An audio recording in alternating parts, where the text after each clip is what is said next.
اصحابي، شكرا على دعمكم يا احلى جيش منهوانجيه. دي القصه الخامسه على القناه، قصه جديده. وبالنسبه لقصه العجوز والنظام دي بقت اساسيه معانا على القناه، وعلى فكره احنا خلصناها لحد اخر فصل، واول ما تنزل هنلخصها على طول. فقولوا لنا رايكم في القصص الجديده اللي عايزين نشتغل عليها، ولو حد عنده قصه جامده عايزنا نلخصها يقول لنا عليها في التعليقات. ويلا من غير كلام كتير، يلا بينا نبدا حكايتنا ونطير بنا المشهد ونرى بطلنا يمارس تمارينه الرياضيه ويقول: لقد امضيت ايامي في ممارسه الرياضه قبل البدء في تدريب الفنون القتالية. يجب أن أتأكد من أنني لائق بما فيه الكفاية. كنت أشعر بالقلق أحيانا من أن طاقة الرجل العجوز قد تفعل بي شيئا مرة أخرى، ولكن الأمر لم يسبب لي أي مشكلة حتى الآن. ومن أجل الحادثة التي حدثت معي عند استيقاظي، لقد طورت عادة التأمل تحت الشلال كل صباح لأجل عدم حدوثها مرة أخرى. ونرى أثناء خروجه من الشلال أن هناك فتاة صغيرة تحمل منشفة وتنتظره على ضفة النهر، ونعلم أن هذه الفتاة تدعى سيولان، وهي أختها الغير شقيقة الصغرى. فيقترب بطلنا منها ويقول لها: لقد قلت لك أنك لست مضطرة إلى فعل هذا. فنرى الفتاة تبتسم وتقول له: لكنني أحب أن أفعل هذا يا أخي، فبذلك أكون صديقة لك، أليس كذلك؟ فنرى بطلنا يبتسم لها ويأخذ منها المنشفة ويقوم بتنشيف رأسه، ويقول سابقا: إنني لم أتحدث إلى كو أبدا في حياتي الماضية، لكنني كنت سيئا أيضا مع سولان عدة مرات على الرغم من مدى لطفها معي. لقد كانت دائما نشطة وودودة، إنها تحب حضور الأحداث مثل الألعاب النارية، وكانت تعرض علي مرافقتها دائما، ولكن كلما عرضت علي كنت أقوم برفضها. ونرى يتذكر موقف رفضه لها وهي تقول له: أخي، هل ترغب بالذهاب إلى المهرجان الذي ذكرته؟ فيقول لها بغضب: أنت تمزحين معي، أليس كذلك؟ هل يبدو أن لدي الوقت لألاعب الأطفال أمثالك؟ لا تسأليني شيئا كهذا مرة أخرى أبدا. ويكمل ويقول: لقد عرضت علي الأمر مرتين في السابق، وفي كل مرة تركتها تبكي، وأثناء ذهابها لأحد المهرجانات قتلت على يد شخص ما، وكان أبي يحقق في الأمر شخصيا. ومع ذلك بعد فترة تم اغتيال أبي أيضا. في الماضي طلبت سولان مني الخروج معها مرتين، الأولى كانت في مهرجان القمر اليوم، والثانية كانت لذهاب لمهرجان عشيرة واي بعد عام. ستقتل سولان خلال ذهابها إلى مهرجان عشيرة واي. بينما كان يرتدي رداء يقول لها: ألم تقولي أن مهرجان القمر اليوم؟ فنرى سولان في غاية السعادة وتقول له: اعتقدت أنك نسيت يا أخي، هل حقا تريد أن تذهب معي؟ فيقول لها بطلنا وهو ينظر لها: بالطبع، وبذكر هذا يجب علينا الذهاب للتسوق أيضا من أجل الاستعداد لهذه المناسبة.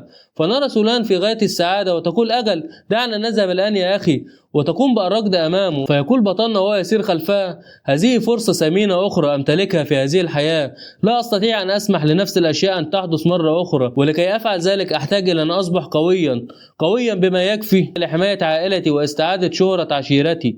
وبعد فترة نرى مجموعة من التلاميذ يتدربون في ساحة القتال، ونرى بطلنا من ضمنهم، ونلاحظ عليه أنه يعتزم أن يدرب جسده إلى أقصى الحدود. ونراه يقول في نفسه وهو مستمر في الركض: في الماضي كل ما كنت أفعله هو تناول الأدوية في غرفتي وقراءة الكتب، رافضا الخروج تماما، معتمدا بناء جدار بيني وبين عائلتي. ولكن الآن كل شيء قد تغير. ولكن الشيء المثير للسخرية أن كل هذا حدث بفضل ذلك العجوز اللعين. ثم نراه يبتسم وهو مستمر في الركض، والعرق يغطي كامل جسده، ويقول: أشعر بالإثارة، لا أستطيع الانتظار لتجربة عضلاتي. وأثناء ذلك يقاطعه صوت أباه وهو ينده عليه، فيلتفت ناحيته وهو يبدو عليه الاستغراب ويقول: أبي. ونرى والده يكاد يبكي من كثرة سعادته وهو يراه في هذا الوضع، ويقول: ولدي، لقد كبرت الآن حقا، لقد كبرت. ويقوم بالإمساك ببطننا ويبدأ في الخبط على كتفيه. فيقول راين لأباه وهو يبدو عليه الخجل: فلتتوقف يا أبي، فالتلاميذ يشاهدوننا. فيقول له أباه وهو يستمر في الخبط على ذراعيه: وماذا في ذلك؟ دعهم يشاهدون. ثم يقول له أباه بجدية: ماذا الآن؟ ألا تريد تعلم الفنون القتالية لعائلاتنا بشكل رسمي؟ فيقول له راين: هذا ما كنت أفكر فيه أيضا يا أبي. فيستمر أباه في الابتسام ويقول: حقا، إذا سوف أعين لك مدربا على الفور. فيقول له بطلنا: حسنا، ولكن في الواقع لدي شخص ما في ذهني. فيقول له أباه: ها، من هو؟ أخبرني وسأحضره لك في الحال. وفي هذه الأثناء نرى أن سولان تقاطعهم وتجري بسرعة ناحية بطلنا وتقوم باحتضانه، وهي تقول له: أخي. فيقوم أباها بممازحتها ويقول لها: كل ما تفعلين هو النظر إلى أخيك والركض اتجاهه، وتتجاهلين والدك تماما. فتقول وهي سعيدة لأباها: انظر يا أبي، لقد اختار أخي هذا الزي لي، ما رأيك؟ إنه جميل، أليس كذلك؟ فيقول والدها وهو يتنهد ويبدو على الغيرة: ها، لن أقول شيئا لأنك تتجاهلينني. فتقول له سولان وهي تبتسم: أنت تعرف أنني أحبك يا أبي، أليس كذلك؟ ونرى في هذه الأثناء بطلنا ينظر لهم وهو يبتسم ويقول في نفسه: لا يمكنني يمكنني حماية أي شيء بمجرد تغيير بنية جسدي فقط.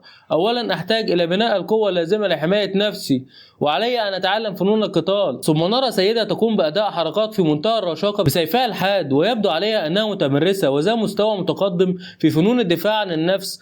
وبعد أن تنتهي من تدريباتها نراها تقول فجأة: ما الذي تفعله في مثل هذا المكان المتهالك يا سيدي الشاب؟ ونعلم أن تلك السيدة هي مو آي. فنرى بطلنا يقوم بالضحك ويقول لها: لقد مضى وقت طويل منذ أن رأيتك، في الواقع لدي معروف أطلبه منك. فنراها متعجبة وتقول في نفسها: إذا الإشاعات حول أن السيد الشاب تحسنت صحته صحيحة، لكنني لم أتحدث معه قط من قبل. فيقاطع بطلنا تفكيرها بتصرف قد فاجأها، ونراه يقدم لها التحية وهو ينحني لها ويصرخ ويقول لها: أودي منك تعليم فنون السيف الخاصة بعشيرتنا، اقبليني كتلميذ لك رجاء. ونراها تنظر له وهي متعجبة وتكمل كلامها مع نفسها وتقول: قبل بضعة أشهر بدأت تنتشر شائعات بأن السيد راين قد تغير، إنه مختلف بالتأكيد عن ذي قبل، ولكن هل يمكن للإنسان أن يتغير بهذه السهولة بين عشية وضحاها؟ هناك الكثير من الأشخاص الذين يعيشون بشكل مشرق في العالم حتى لو كانت حياتهم العائلية في صراع، ومع ذلك قام السيد الشاب راين ببناء جدار بينه وبين عائلته وقطع العلاقات معهم. إنه من النوع الأشخاص الذين يتمسكون بآلام الماضي ويقضون وقتهم في الاستياء على الماضي. ثم نراها تقوم بالالتفاف ناحيته وتقول له: أنا أرفض.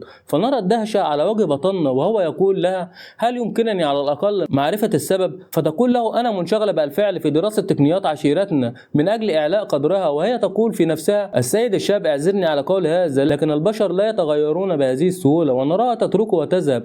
فينظر لها بطلنا ويقول في نفسه: بالتأكيد لا يزال الناس ينظرون إليه بعين الريبة. وفي تلك الأثناء نراها قد تركته وابتعدت عنه. فيكمل بطلنا حديثه مع نفسه وتذكر في الماضي ويقول: كانت مو آي بالكاد تشارك في أي نشاطات خارجية للعائلة، لدرجة أن كل من الناس داخل الطائفة كانوا يعرفون مستوى مهاراتها. ليس الأمر أنها كانت تحاول إخفاء ذلك عن قصد، لكنني أعلم بالفعل المستقبل، أعلم الحقيقة، أعلم أن أعمق الإنجازات التي حققتها المدربة لا يمكن أن تضاهيها إنجازات أي شخص داخل العشيرة. ثم نرى مو آي تلتفت وتنظر إلى بطلنا الذي تجده قد ركع على الأرض أمامها، فتقول له باستغراب: ما الذي تفعله؟ وتقوم بالصراخ عليه وتقول له: كيف يمكن للابن الأكبر للعائلة أن يركع على شيء تافه كهذا؟ فيقول لها بطلنا بحزم لها: إنه ليس شيئا تافه بالنسبة لي. ويكمل كلامه وهو يتذكر الماضي ويقول: مو آي، في الماضي كنت الأكثر تفانيا في المعركة ضد طائفة دابي، وبعد أن تمت هزيمة العائلة لم تستسلم قط، بل حاولت أن تعيد بناء العائلة بكل ما أوتت من قوة. وبسبب ذلك حصلت على لقب زهرة التنين، وهو لقب لم يكن يمثل فخرا لامرأة. ومع ذلك واصلت العمل بجد لإعادة بناء العشيرة إلى أن لقت مصرعها في ظروف غامضة. لقد ضحت بحياتها من أجل العشيرة. هذه المرة لن أسمع بتكرار ذلك أبدا. ثم نرى علامات الجدية على وجهه ويكمل ويقول: لا بالنسبة لك يا مو آي، ولا بالنسبة لعشيرة تيان. ونرى أن مو آي تنظر إلى بطلنا وتقول في نفسها: لقد تغيرت شخصيته حقا، ما قيل عن تغيره صحيح. فنسمع تقول لبطلنا: سأقبل طلبك. وفي هذه الأثناء نرى أن بطلنا متفاجئ للغاية، ثم يقول لها بحماس: حقا، هل ستقبلينني؟ فتقول له: نعم، ولكن مع شرط واحد، إذا استطعت أن توجه لي ضربة واحدة بسيفك في قتال معي، فحينها سأقبل السيد الشاب كتلميذ لي وأعلمه فنون قتال العشيرة. فيقول لها بطلنا بتوتر: ماذا مهلا؟ ولكن هناك فرق كبير بيننا. فتقول له مو آي: لا تقلق، فكل ما عليك فعله هو لمسي بسيفك الخشبي مرة واحدة فقط. كما قلت لك سابقا، إنني لن أستخدم فنون القتالية الخاصة بعشيرتنا خلال هذا القتال. وتنظر له بجدية وتقول له: هل ستقبل شروطي؟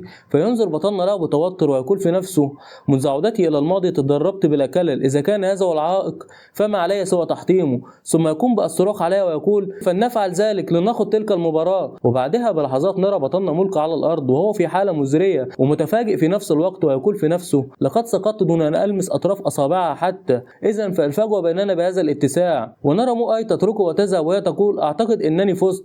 فنرى بطلنا يعض على أسنانه من الغضب ويصرخ وهو يقول لها: لم ينتهي الأمر بعد، ويقوم بالإسراع والهجوم عليها. فنراها قد صدت هجومه بمنتهى السهولة وضربته بسيفها الخشبي على وجهه. فيعود بطلنا الهجوم عليها مرة ثانية وهو يقول: لم ينتهي الأمر بعد، ويتعرض للضرب مرة أخرى تلو أخرى إلى أن تفقد مو آي الأمل وتقول له: أنا لا أرى أنك ستستطيع فعل هذا. ونرى السيد الشاب يجلس على الأرض وهو في حالة مزرية ويقوم بالقبض على سيفه ولا يقول شيئا. فتنظر له مو آي ثم تقدم له التحية وتقول له بركة جهودك أيها السيد الشاب. ونرى أن السيد الشاب لا زال يجلس على الأرض ولا يقول شيئا، وأثناء مغادرتها للمكان تبدأ الطاقة من الخروج من جسم بطلنا تدريجيا إلى أن تكون هالة حول جسده، لدرجة أن مو آي شعرت بها على الفور وتفاجأت، فتنظر إلى بطلنا التي تجده واقفا أمامها وينضح بهالة مرعبة مشؤومة، فتقول في نفسها الهالة الحمراء هذه ليست فنون عشيرتنا، ما هذا بحق الخالق. ونراها تستعد لمواجهة بطلنا وهي تقول له عد إلى رشدك أيها السيد الشاب، فلا يعطيها السيد الشاب وقتا حتى لتنهي حديثها، ويقوم بالهجوم عليها بسرعة خاطفة ويكون على وشك أن يصيبها، وتتصدى لهجومه بصعوبة وهي متوترة وتقول إنه سريع جدا. ولكننا نرى أن السيد الشاب لا زال مستمرا في الهجوم عليها بهجمات قوية جعلتها تندفع إلى الخلف وترتطم بالحائط الذي خلفها، وتقول في نفسها يا إلهي هذا خطير جدا. وفي هذه الأثناء نرى أن بطلنا على وشك أن يقطع رقبتها بسيفه، فتدرك مو آي أنها محاصرة، وعندما تنظر إليه تقول إن الأمر خطير وليس لدي خيار سوى التصدي له، فتبدأ في سحب سيفها باستخدام الشكل الأول من سيف إمبراطور التنين الطائر، وتحاول التصدي له باستخدام سيفها الحقيقي من أجل التصدي لهذا الهجوم. لكننا نراها في حالة من الدهشة بعد أن أوقف بطلنا هجومه ويقوم بلمس كتفها بسيفه الخشب، وهو يقول لها لقد لمستك يا سيف زارة التنين، ثم يقول لها أقصد أيها المدربة مو آي، ونراه قد سقط على الأرض، فتلتفت مو آي ناحية الجدار الذي قد تحطم نتيجة لهجوم بطلنا الأخير، وهي يبدو عليها الدهشة وتقول ما هذا بحق الجحيم. وبعد فترة نرى مو آي تشاهد بطلنا وهو يتدرب ويقوم بتأدية نفس الحركات التي كانت تؤديها مو آي سابقا، وتقول في نفسها أكان السيد بهذه البراعة طيلة هذا الوقت والموهبة فقد تعلم أشكال سيف الإمبراطورة التنين وسيف الخيزران الأخضر في بضعة أيام فقط، هذا أمر أقل ما يقال عنه إنه عظيم. وتستمر في النظر له، ونرى أن بطلنا متعب للغاية وفي حالة إرهاق شديد من كثرة التمارين التي أداها، ونشاهده يتجه ناحية مو آي وهو يقول لها ما رأيك يا معلمتي؟ فتقول له مو آي على الرغم من أنك لم تدرك المبادئ الخمسة بعد للأساليب إلا أنك قادر على استخدام تقنيات السيف دون أي صعوبة تذكر، إنه أمر رائع بالنظر إلى الفترة الزمنية القصيرة التي كنت تتعلم بها.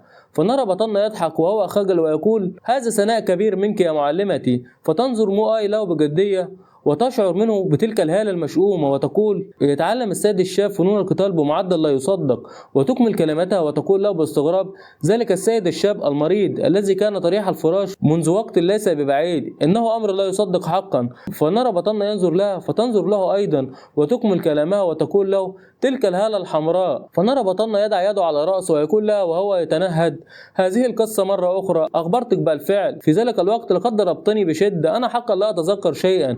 ويكمل كلامه بتكبر ويقول لها ولتعلمي أنك الشخص الوحيد الذي يعامل الابن الأكبر بهذه الطريقة هو أنت فقط. فتنظر له مو آي وتتركه وتذهب، ثم تلتفت له وهي تغادر المكان وتقول له بما أن السيد الشاب يرفض التحدث فلن أقوم بطرح أي أسئلة أخرى، ولكن باعتباري تابعة لعشيرة تيان فأنا مسؤول عنكم من الآن، فصاعدا سأراقب كل خطوة يقوم بها السيد الشاب. ثم نرى بطلنا يدع يده على رأسه ويقول بتوتر أليس هذا مخيفا حقا؟